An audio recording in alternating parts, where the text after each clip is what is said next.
نرجع بنرحب بجميع الرفيقات الحاضرات، وكمان بنرحب بالمشاركات اللي رح ينضموا لهالملتقى عبر تطبيق زوم. طبعا نحن بنرحب فيكم باسم مؤتمر ستار، مجلس المرأة في حزب الاتحاد الديمقراطي، مجلس المرأة في حزب سوريا المستقبل. ناظر الشهيدة.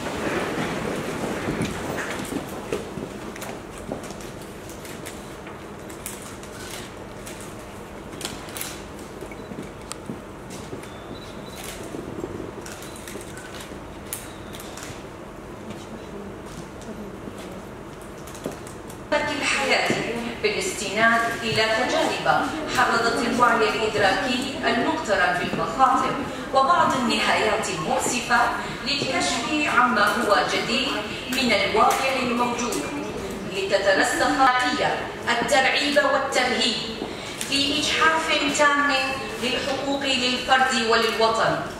على هذا الأساس لا بد لنا من تسليط الضوء على الحقائق التاريخية تصاعديا من المجتمع الطبيعي إلى المجتمع الهرمي الدولتي، حيث ولدت العبودية، إلى المجتمع الإقطاعي والعبودية الناضجة إلى الرأسمالية والحداثوية. كانت الاتفاقيات والمعاهدات والمؤامرات وغيرها هي حلقات الوصل التي تربط أصحاب المصالح والهيمنة ببعضها في وحدة للخصائص والهدف، حيث كانت مقصلة بحق الشعوب وعلى رأسها الشعب الكردي في معاهدة لوزان المشؤومة، أحد الأحداث المأساوية في القرن العشرين والتي تستمر إلى الآن، والتي تميزت بسياسة التقسيم والإبادة والمجازر.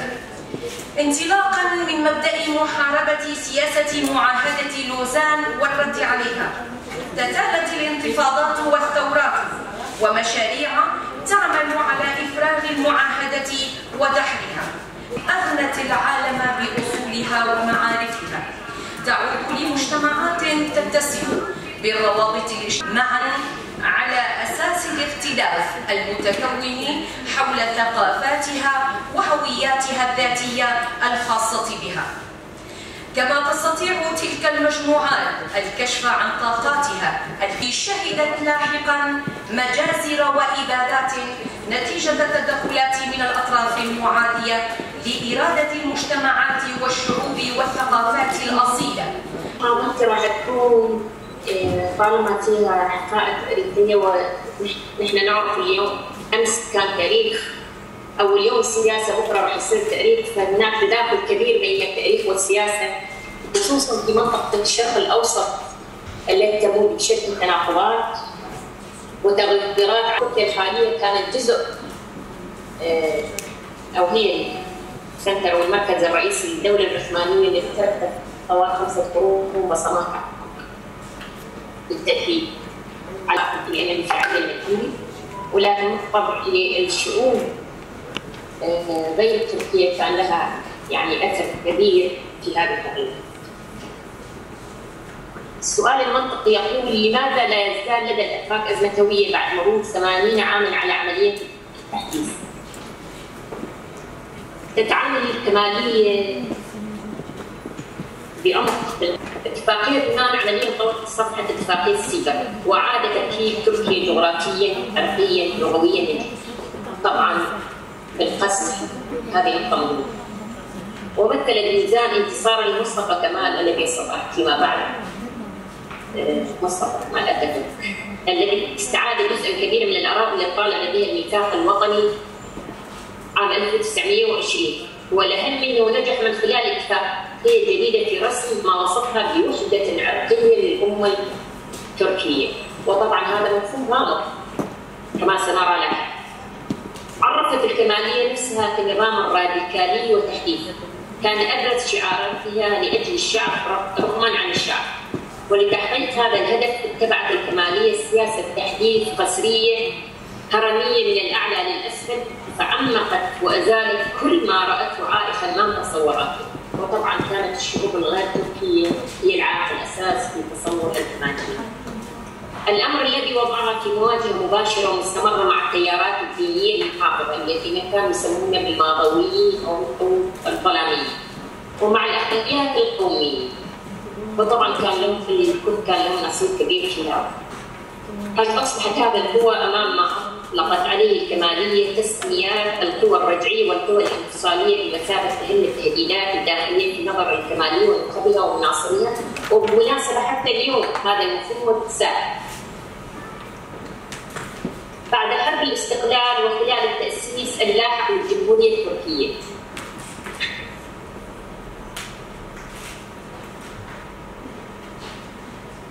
أعاد مصطفى كمال أتاتورك لاحقا طبعا تركيا تريد تدخل في الاتحاد الأوروبي، وهذا متعلق أيضا بجزء من عنده في سؤال الهوية.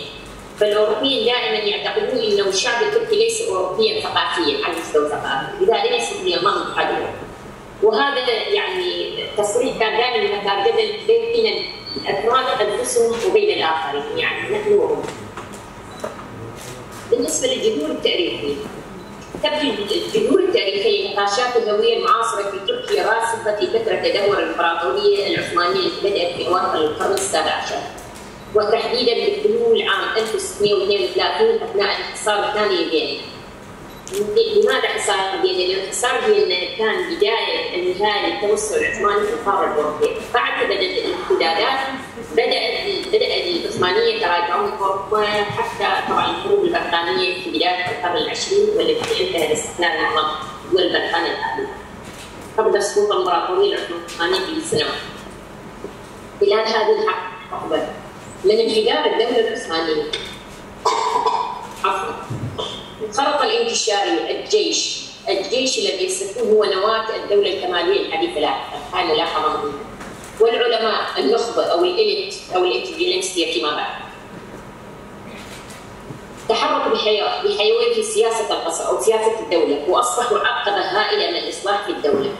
هاتان القوتان التقليديات في الإمبراطورية العثمانية كانت لا تزالان تلعبان أدوارا حاسمة مستمرة خلال فترة تأسيس الجمهورية الجديدة، حيث تبنت النخبة الكمالية مفهوم العلماء أو النخبة أو الإليت، وتبنى الجيش التركي مفهوم الانتشاري بما معناه إقحام المؤسسة العسكرية في الحياة السياسية والاقتصادية والاجتماعية كما حصل في تركيا ذلك.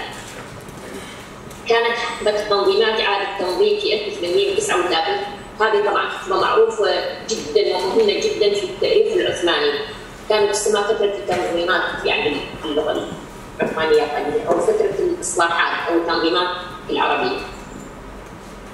كانت هذه الإصلاحات تنظيمات آثار بعيدة المدى، وتركت تأثيراتها فيما بعد على النخبة الكمالية فيما بعد وعلى قائد يعني ينظر باحتقار إلى العنصر غير تركي في الإمبراطورية، يعني هو قومي متطرف متعصب إلى حد التطرف. إقصاء الإسلام بصفته دينيا للدولة في عام 28، الإعتراف بالحقوق السياسية مرة في عام 34، إقرار العلمانية بمبدأ الدستوري في عام 37، حظر تأسيس جمعيات أقطاب مبنية على أساس الدين والطائفة في 38. طبعا هذه كلها كانت مقدمات لإحكام قبضته على السلطة.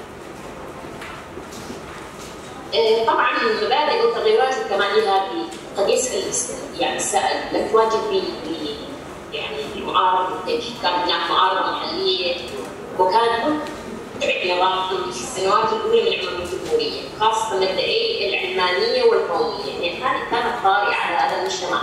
هذا المجتمع لم يعش مرحلة انتقالية، مجتمع أقحمت عليه مباشرة يعني رؤى وتصورات كانت تحتاج وقت حتى يتقبلها المجتمع.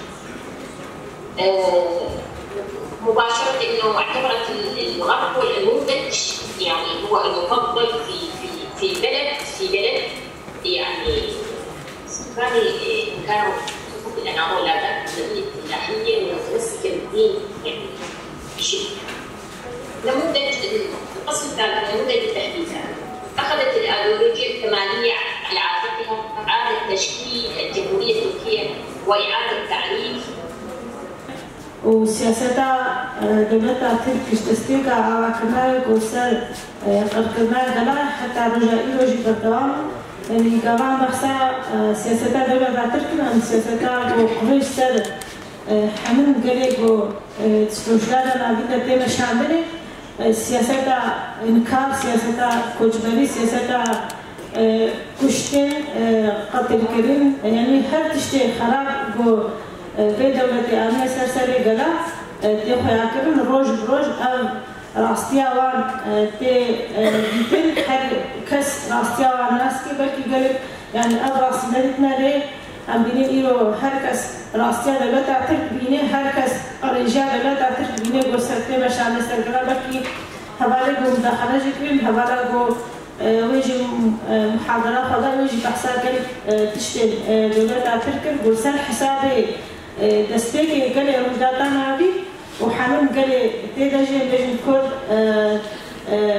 المان سیریان سر حساب دیوان دولت أخوها باكرة ومراطرة عثماني سر خوي مجا لها تيا باكرة إيرو جبر دامياوي أم بينين تشتغلوا منها جيانكين تشتغلوا مع إجداع جيانكري تشينكاري دا العفرين سريكانية يعني أوجي ندوري راسيا دولت أتركا جو داعش آباكر جو بريا رجل تشلو أو تشتغل خوا آباكر جو حتى جو مرات هف دار كشتامل يعني محساب كردار بقول باعتبار اتفاقية لوزان تكسر كردار هاتيا مشابهة كردستان شاب برشكل حتى رجع إيروجي برشبنا كردستان هي سياسة أبو هاتي مشابهة صالحة تمام بقي إجبارو بركي خاينتي نعمل كرداج جلسة دا باتفاقية بالدوام بقي إيروجي خطأ خيانة يمكن من الدوام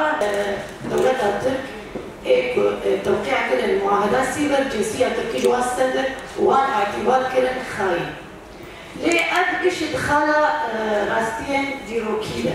أستخاذ بيدا كولو تشتكي بيجي ممكن راستين ديروكي. ده أف بيمانين هاتين توقيع كل ده أف شرم دنياي ده كتير به. وتبينين كودست جناد بام بيمانا ده ركشي تنه. أف راستين ديروكية بلكي نهات بسر زمان. جبرت هو براستي جن نقل كالشر يعني ده بيشتري الشر بيكون ده بيشتري بيمان يعني تو بيمان على كشي بنا ده تستجيب تاني ليه مخابر لهمبر وهري بعضور ده وهري بدي اشياء او جن وانا جي هذا سلزمان كنت تشتري سلكان يجيب تشتري شغله يجيب تشتري لعفري وكريسبي كش هري ببان يعني هري تأثير روان كجنة وجن دوريشة سباس. سياسة الكماليزم تمشي بيدانا سياستي بإسلام الجريكتر جبو برجوندي خوجي بيكبينه قالك قال داني ثمن بسياسة قريش وكجلي أرمن وكجلي كرد وكجلي سريان ديسا كجي تفندري بيش ورشيد ديسا كجي فوجي هاد دوباره كرن المنطقة شجاري دي إنها جي إريشة كودكين سرباكو ورجلات السوري تجي ديسا كجي درس أو سياسة خارج ديسا هم بردوامه يعني فكري كماليزم بوي ميراثكي جيلكي دقي جيلكي حتى مهاجي دولتا ترجي كم بيجي بتينه إريشة بتينه سرباكو ورجلات السوري راستي جبو كم بيجي حمو قلعي نقل كرتاني چارەسەریە هەموو گەلاژی بێ چارەسەریە گەلێ کورجی داریە خۆزوانی بن لەوێ دەکێت هەندێ ڕۆژهەڵاتە نەبیندە هەموو ڕێخستنی ژنجی ئەم گەرەک دژی وان پەیمانی گوتێن دانین بۆ دیساکەژی قەتلعامێکی بحەقی گەلار بکە تشتێکی بکەن ئەبێ تشتی بسەکینێت